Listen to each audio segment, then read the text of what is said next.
Today on John and April's Kitchen Table, LeBron and Stephen A. That dude might be a helicopter parent. Let's talk about it, y'all. So yesterday, things blew up because the Lakers beat the Knicks, which of course I'm upset about. They won in overtime. It was a good game up until Brunson got injured. That's neither here nor there. And at the end of the game, LeBron James walked over to Stephen A. and had some choice words to say to him. Now, I don't know what he said. Nobody knows the exact words. But I do know that they got it on video. And you can tell that it was intense. There's no question. Okay. There's some serious upsetness happening there. Yes, and I think Stephen A. did the right thing by not saying anything in the moment. At that moment. I think that was good. So Stephen A. has gone on now on ESPN and explained the situation. I guess he said he didn't really want to do that. He didn't want it to be public or anything like that, which maybe kudos to him. I don't know. But bottom line is he's defending himself, but also basically saying that he's not upset with LeBron because he understands what he said to him was as a father, not as a basketball player. So I'm just going to jump to what we need to really be talking about. And that's whether or not LeBron should have done that as a father. Right. Now, I just feel like as a father, and you're in the NBA, and your son's in the NBA, you don't need to do that. That's just my personal opinion. Okay, why though? Well, I mean, it's very helicopter parent. Okay. It really is, number one. Number two, I was a teacher or am a teacher, whatever. Exactly. I will always be a teacher. Right. And I just feel like those parents that always have to come taking up for their kids, that's a problem. No, really, like. So you you are a teacher for what grade? I was middle school. So that's different. I know. He's not in middle school. Exactly. If he's taking up for his son in middle school, that would be understandable. But his son is a grown man. Grown man. And I just feel like it makes Bronny look like a punk. Okay, so couple things. Yeah. Number one, do you think that Stephen A. should have said what he said? Apparently Stephen A. commented on what I guess LeBron felt like was his parenting by saying, as a father, please stop doing this kind of thing because you're putting Bronny in a bad position. I think that's what he said to LeBron Stephen A? took issue to. Stephen A. said this on the air about LeBron. Right. I think that's what LeBron is responding to. So I think LeBron felt that Stephen A. crossed the line and basically was talking about his parenting, and that's why he confronted him at the game like this. Yes, but I say if you're bringing your parenting. Yes, into the game. Okay, he brought that into the game. Okay. LeBron. You think LeBron brought the parenting into the game? He did. You don't think Stephen A. brought it into it No, by I saying do something not. about his parenting in the first place? No, I do not. How come? Because if he's talking about Bronny, first of all, by saying like he's better than 50% of the players out there and all these kinds of things. Which you think was him talking as a dad, parent, not as an objective basketball player. Because if he was talking as an objective basketball player, he would say that about other newbies that came in. And he probably wouldn't say that about his son. He's not better than 50% of That's what I'm saying. NBA Exactly what I'm saying. And even having him, I mean, I understand getting on the Lakers or whatever. I mean, you're going to hook your kids up or whatever. Right, I get that, right? But that's already seen as something. Yes, Okay, yes. so let's just say, because of those things, he brought the parenting thing into Bronny's saying this whole thing is a parenting thing because of how he used his fatherhood and NBA status to bring his son to the NBA. All right, I agree with that. Touche. Okay, You're saying LeBron is the one who brought the parenting thing into it in the first place. Yes. It's not just about the game. So now,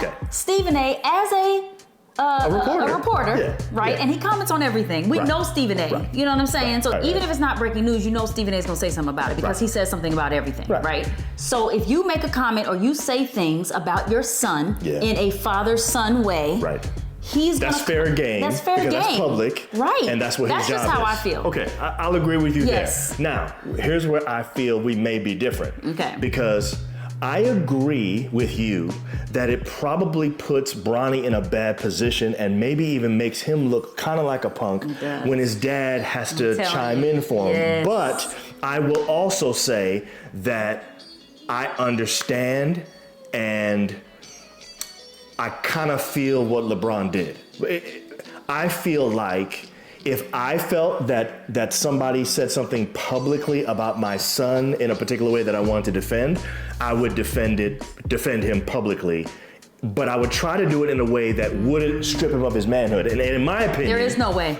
I think there is a way. No, when you're a man, you deal with your stuff. That's true. Okay. Now, if you went to Stephen A., if he went to Stephen A., or you went to whoever about your son personally, one-on-one in private, that's a totally different thing. Right. That's how you feel like you should have done it. That's how I feel you should have done it. That's the only way to make it so that that Bronny is not doesn't look like a punk. And I'm saying, I get the whole thing of I have to agree with that. And actually, that's probably exactly how I would have handled it. Yes. I mean, I get the whole thing of he did it publicly, so LeBron wouldn't do it publicly, if that's a thing. You know, people think he thought about this and decided to do it at that game. Listen, I'm certain he thought about it. But our son has a theory. John said, LeBron knows who's going to be courtside at a Laker game because it was a home game. He knows, so he knew Stephen A. was going to be there.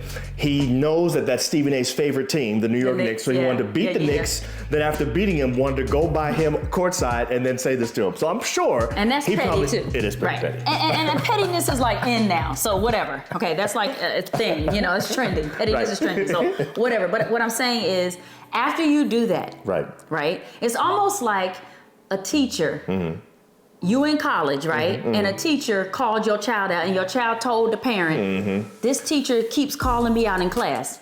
And LeBron goes to the school, in front of all the students and say, don't be talking about my child. Don't be picking on my child. And every time you have a question, you asking him to answer. All right. So what does that make it look like? Chime's about to do something that I haven't done before. April's right. Exactly. It makes your son look like a punk. And I'm saying, just like with KD. Right. When and KD's mama jumping was in all the time, or when she went off with Charles Barkley, everybody immediately said, that KD was a punk. Because it was his mama. Because it was his mama. Right. But when it's your daddy, you're not a punk. And see, that's a problem. I'm just saying, Bronny's a man. He's in the NBA, so you are an extra man when you're in the NBA. Right. Because you are now your own person in the NBA. You should be, right? Yeah. And you have, your dad is over there fighting for you, and I'm saying that's a problem. You need to do that behind closed doors. You need to take Bronny and say, hey, this is gonna happen. Let me show you what to do in situations like this. This is what I do when people call me out in front. Because this is gonna happen to you your entire career. Is your daddy gonna always go and start and fighting for you every time somebody has something to say negative? And he doesn't have a good relationship with Stephen A. So that probably made him mad because it was Stephen A. who said something. I mean, just all of that, to me, the mature thing to do would have been to just go talk to him by himself. Now, maybe he wanted this to be public. Maybe he want everybody to know, don't mess with my child. I think he wanted to be public because the other thing was public to begin with. But let me ask you a question. Because we actually don't know what LeBron said to him. No, we don't. So, well, he said it was bad that he couldn't even repeat it. That's what Stephen A. said. He did say that. So clearly, he said it can't be on the FCC airwaves. So, okay, so we know he used choice words. Yes. But what if LeBron's message was slightly different? Okay. What if instead of taking up for his son in that moment, what if he was actually saying, don't attack my fatherhood? Now, do you think that's okay? That is okay, because he was talking about himself. Now, I don't think he did that. I think he actually did, but I'm just saying. But if he said, keep my son's name out of your mouth, okay, like Will Smith said, then that's a problem. Because, again, Bronny's a man. And it makes him look like he's not a man when you're coming and taking up for him, and he's 19 years old. And matter of fact, you ain't 19 no more when you get to the NBA. You automatically 40 years old. You know what I'm saying? Like, you grown. So let me just say that I think this is, and we'll agree, this is probably the hardest part about parenting, is the ability to let go and allow your kids to go through some pain and some heartache and some embarrassment. They literally can't learn any other way. No. They have to navigate it themselves, and it's hard to sit on the sidelines and watch that happen. Very hard. But it's the best thing for your kids. And it is. We're going by experience. We assume this is the best thing for our kids. So far our kids have been okay. Listen, I know for sure that it's the best thing as a teacher. I mean, even when they're at a young age, you don't always come and step in. Can't do that. In every single situation. Correct. I mean, you know what I'm saying? And if you step in, you have to do it in a way that doesn't strip them of their ability to have their own agency, their ability to have power over a particular situation. And let me tell you, I don't care what nobody says. The fella's got to be clowning on Bronny for his daddy doing that. You know they're clowning on him. And if they're not doing it in his face, it's because they're scared of LeBron. And they're doing it behind his back. And I'm saying, you're actually putting him in a worse position now. I agree.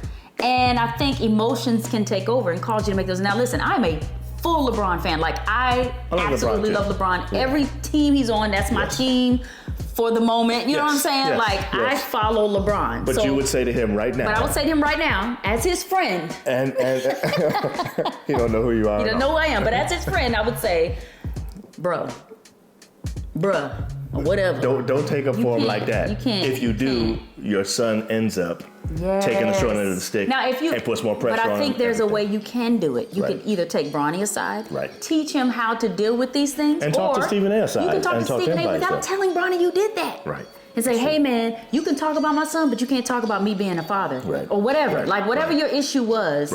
That's something you should have done on the side because that's Stephen A's job. That's what he does. I'm saying, and he's always done this. It's not like this was out of the blue. This was out of character. He literally talks about everything. And if you watch his show, his podcast, he talks about politics. He talks about Diddy. He talks about everything. So I just think that, it should have been fair game. It should have been fair game. All right. So bottom line is, I'm sorry, I took over this. If there's a win or loss thing, I lose. There's no question. I agree with April.